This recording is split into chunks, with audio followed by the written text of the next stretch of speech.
Немојте да бидете жртва на изнудување.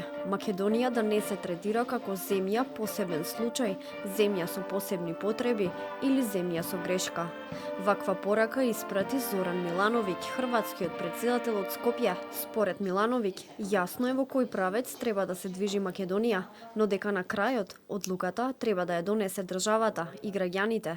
Изјави дека не е дојден да дели совети и како што кажа, да ги сее наоколу како семиња, затоа што сите совети не се корисни, а во земјава се примаат како вреќа сол. Не се сите тие совети паметни, ниту корисни за вас. И ги примате како вреќа сол, работите по свое, вие сте оние кои ќе одлучите што е важно за вас. Немојте да бидете само жртви на принуда или некакво изнудување кога станува збор за членство во Европската Унија. Не мислам да полемизирам околу тоа, не мислам на соседната држава Бугарија, тие имаат некои своји идеи како треба тоа да изгледа. Јасно е дека треба да постои консензус, како и да свртиме, доаѓаме до истото. Се додека некој е против, Македонија не може да оди напред.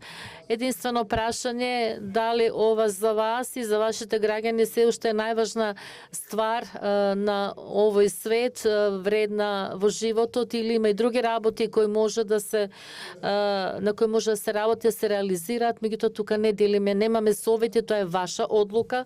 А шефицата на државата Силјановска Давкова изјави дека копенхашките критериуми се тие што ќе ја направат земјата стандардна европска досадна држава.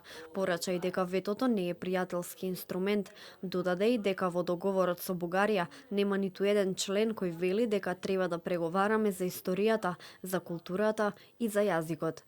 На прашање дали поддршката од граѓаните е цврста определба за Македонија во ЕУ, Силјановска одговори: да, се разбира.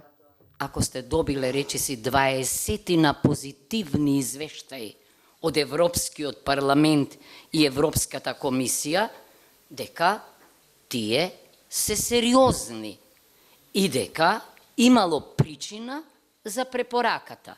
Но Советот, значи, велел не на толку многу да, не заради неисполнувањето на копенхагенските критериуми, туку еве во овие 20 години заради прашања што на некој начин значат и бараат ревизија на историјата. И покрај тоа што знам дека многу интелектуалци од просторите на бивша Југославија повикуваа на опасноста од ревизија на историјата. Милановиќ го прокоментира и договорот на Хрватска со Албанија и со Косово, што беше потпишан неодамна и кој отвори дилеми дали треба да се приклучи и Македонија. Беше прецизен дека не станува збор за договор за воена соработка, туку за декларација која нема тежина на меѓународен документ. Претседателот Милановиќ, покрај со претседателката, се сретна и со премиерот Христијан Мицкоски.